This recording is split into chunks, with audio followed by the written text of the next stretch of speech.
Hi, my name is Melissa Majori with Alessi Bakery in Tampa, Florida. I'm going to show you how to place the top tier of your wedding cake onto the middle tier support.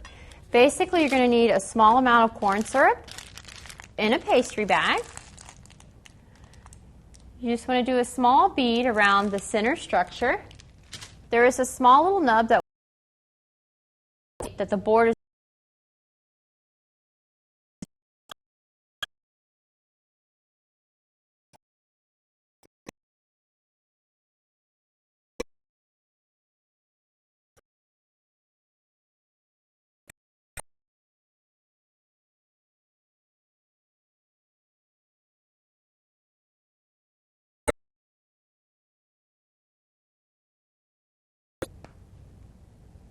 to snap it into place.